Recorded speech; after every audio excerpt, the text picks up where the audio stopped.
bakışları alovdu, gülüşleri yandırır yüreği, oynadır ruhu. Rəqs edəndə dünya dayanır bin anlık, her hareketinde gizli bir nadıl var biz. Ayza Qatala kızı nazında şirindir, kapriz elə sən də mən səninlə həmişədir. Zaqatala gülüb ürəyim sənə deyir, şirin kaprizlərinlə bu dünya sevinir.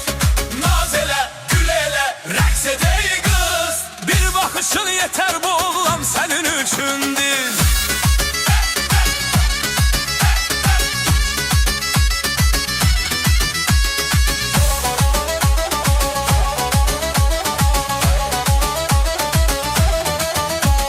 Dağların nefesi, çayların sesi, Zaqatalanın kızları eğlencenin esasıdır. Oynayan gülen ritmi kanlarında akır, her hareketinde bütün dünya sevinir.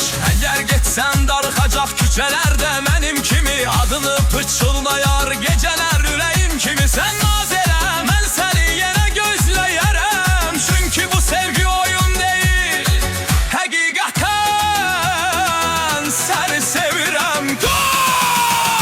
Zaqatala gülüb ürəyim sənə deyir, şirin kaprizlərinlə bu dünya sevinir. Naz elə, gül elə, rəqs edək qız, Bir bakışın yeter bu oğlan senin üçündür.